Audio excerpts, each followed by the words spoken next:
सभापति जी, मैंने पहले भी कहा है कि भारत के विकास यात्रा में 4 प्रमुख स्तंभ, उसका सशक्तिकरण, उनको अवसर,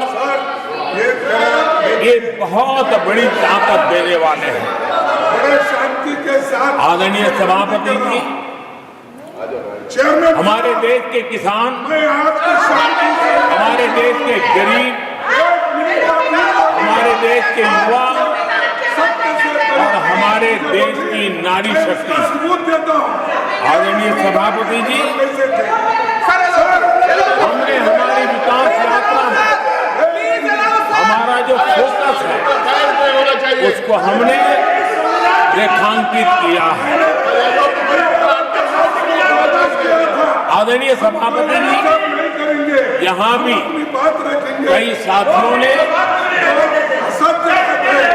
खेती और किसानी को लेकर के हर एक ने विस्तार से अपने विचार रखे हैं और अनेक बातें सकारात्मक रूप से भी रखी है। मैं किसानों को लेकर सभी सदस्यों को और उनकी भावनाओं का आदर करता हूं। बीते 10 वर्ष में हमारी खेती हर प्रकार से लाभकारी हो, किसान को लाभकारी हो, उस पर हमने हमारा ध्यान केंद्रित किया है। अनेक योजनाओं से उसको हमने ताकत देने का प्रयास किया है। चाहे फसल के लिए ऋण हो, लगातार नए बीज किसानों को उपलब्ध हो, आज की कीमत उचित हो और फसल बीमा का लाभ पहले की सारी मुसीबतें दूर कर देते किसानों को सरलता से उपलब्ध हो। चाहे एमएसपी पर खरीद की बात हो, हमने पुराने सारे रिकॉर्ड तोड़ करके किसानों को लाभ एक प्रकार से बीज से बाजार तक हमने किसानों के लिए हर व्यवस्था को बहुत माइक्रो प्लानिंग के साथ मजबूती देने का भरपूर भरसक प्रयास किया है और व्यवस्था को हमने चाक चौबंद किया है। आदरणीय सभापति जी, पहले हमारे देश में छोटे किसानों को किसान क्रेडिट कार्ड लोन पाना करीब करीब न के बराबर था, बहुत मुश्किल है। जबकि उनकी संख्या सबसे अधिक आज हमारी नीतियों के कारण, किसान क्रेडिट कार्ड के विस्तार के कारण,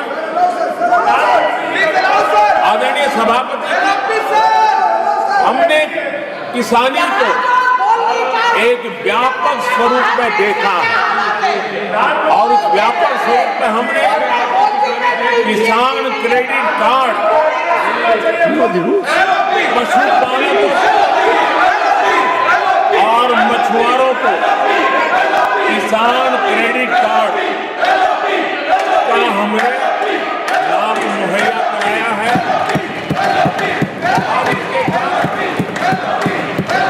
हमारे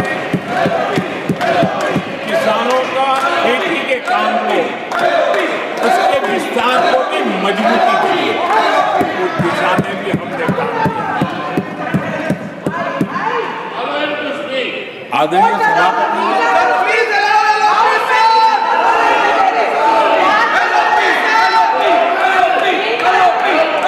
कांग्रेस के कार्यकाल में 10 साल में एक बार किसानों की कर्ज माफी की बहुत डोल पिटे गए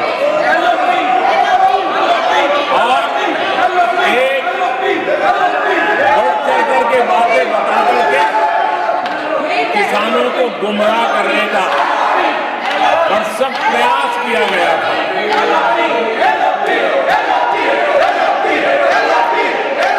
और 60,000 करोड़ की कर्ज माफी, उसका इतना हल्ला मचाया था और एक अनुमान था कि उसके लाभार्थी करीब देश के 3 करोड़ किसान थे। सामान्य गरीब छोटे किसान का तो उसमें नामो निशान नहीं था। जिसको सबसे जरूरत थी इसकी उनकी योजना में कोई परवाह नहीं थी और उन तक कोई लाभ पहुंच भी नहीं पाया था। लेकिन आदरणीय सभापति जी, जब किसान कल्याण हमारी सरकार के हृदय में केंद्र में हो तो नीतियां कैसी बनती है, कल्याण कैसे होता है, लाभ कैसे पहुंचता है, उसका मैं इस सदन को उदाहरण देना चाहता हूं। आदरणीय सभापति जी, हमने प्रधानमंत्री किसान सम्मान योजना चलाई और पीएम किसान सम्मान योजना का लाभ। This conduct is not appropriate. 10 crore किसानों को हुआ Unparliamentary practice. और सिर्फ 6 साल में हमने Please take your seat. 3 lakh crore रुपए To take their seats. हम किसानों को दे चुके It हैं। is unbecoming of your conduct. आदरणीय सभापति जी, Unbecoming of your conduct.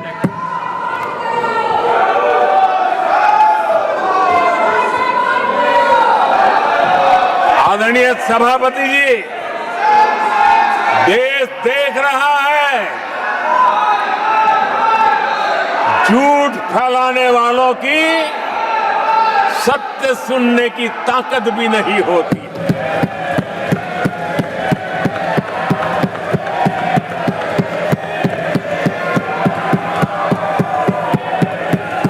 जिनका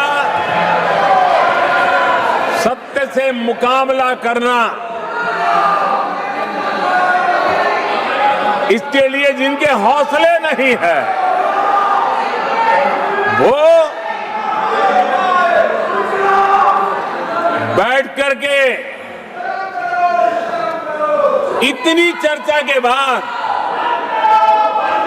उन्होंने उठाए हुए सवालों के जवाब भी सुनने की हिम्मत नहीं है। इन्होंने ये अपर हाउस को अपमानित कर रहे हैं। इस अपर हाउस की महान परंपरा को अपमानित कर रहे हैं। आदरणीय सभापति जी, देश की जनता ने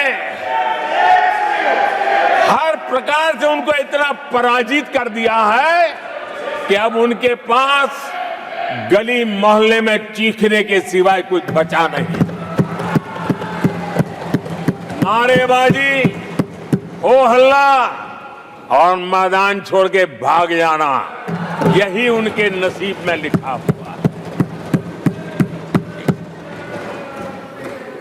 माननीय सदस्यगण, अत्यंत दर्दनाक, पीड़ादायक, अमर्यादित आचरण से देखकर मैं हूं।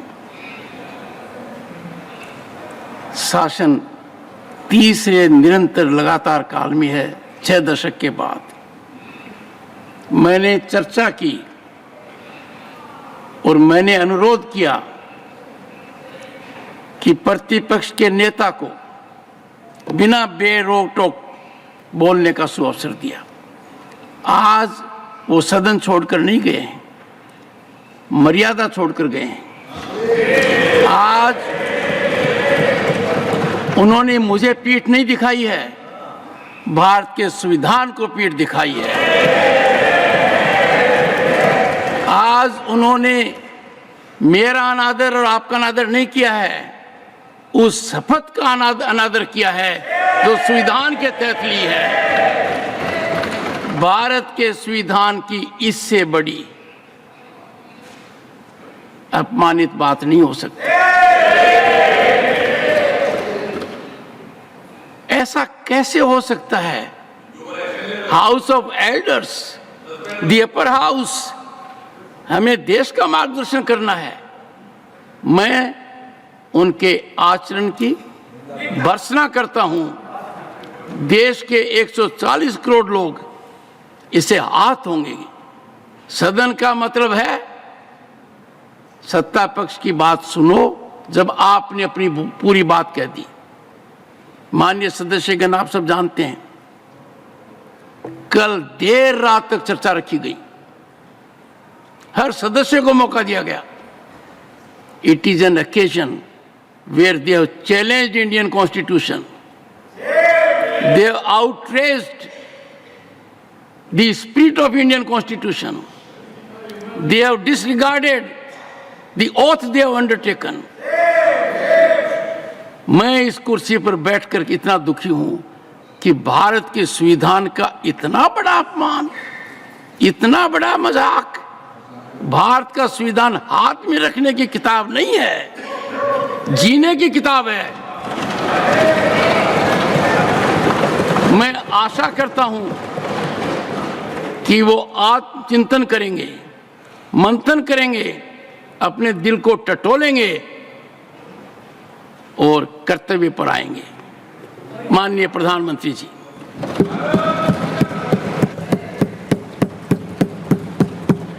आदरणीय सभापति जी, आपकी वेदना मैं समझ सकता हूं। 140 करोड़ देशवासियों ने जो निर्णय दिया है, जो जनादेश दिया है, इसे ये पचा नहीं पा रहे हैं और कल उनकी सारी हरकतें फेल हो गई। तो आज उनका वो लड़ाई लड़ने का भी हौसला नहीं था और इसलिए वो मैदान छोड़ करके भाग गए हैं। आदरणीय सभापति जी, मैं तो कर्तव्य से बंधा हुआ हूं और न ही मैं यहां कोई डिबेट में स्कोर करने के लिए आया हूं। मैं तो देश का सेवक हूं, देशवासियों को मेरा हिसाब देना है, देश की जनता को मेरे पल पल का हिसाब देना, मैं उसे अपना कर्तव्य मानता हूं।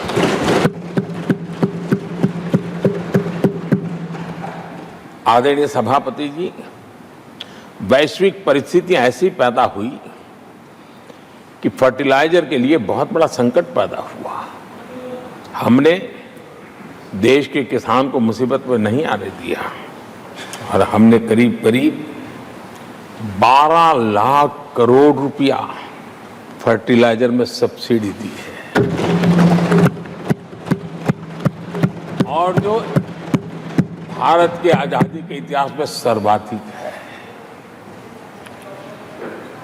और उसी का परिणाम है कि हमारे किसान को फर्टिलाइजर का इतना बड़ा बोझ उस तक हमने जाने नहीं दिया, सरकार ने अपने कंधे पर उसको उठा लिया है। आदरणीय सभापति जी, हमने एमएसपी में भी रिकॉर्ड बढ़ोतरी की है। इतना ही नहीं, खरीद के भी नए रिकॉर्ड बनाए हैं। पहले एमएसपी की घोषणा होती थी लेकिन किसानों से कुछ भी लिया नहीं जाता था, बातें बताई जाती थी। पहले की तुलना में अनेक गुना ज्यादा खरीदी कर करके हमने किसानों को सामर्थ्यवान बनाने का प्रयास किया।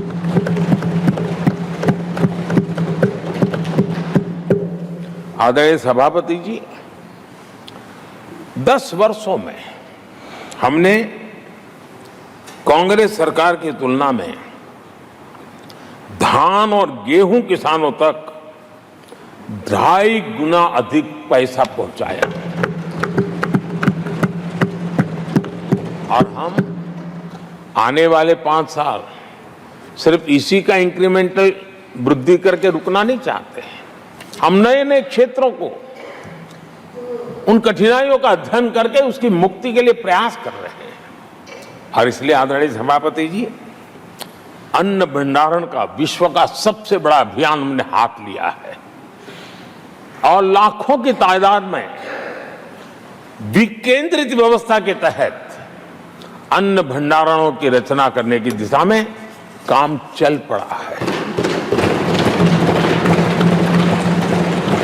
फल और सब्जी एक ऐसा क्षेत्र है, हम चाहते हैं किसान उस तरफ मुड़े और उसके भंडारण के लिए भी एक व्यापक इंफ्रास्ट्रक्चर की दिशा में हम काम कर रहे हैं। आदरणीय सभापति जी, सबका साथ सबका विकास, इस मूल मंत्र को लेकर के हमने देश सेवा की हमारी यात्रा को निरंतर विस्तार देने का प्रयास किया है। देशवासियों को गरिमापूर्ण जीवन देना, ये हमारी प्राथमिकता रही है। आजादी के बाद अनेक दशकों तक जिनको कभी पूछा नहीं गया, आज मेरी सरकार उनको पूछती तो है, उनको पूजती भी है।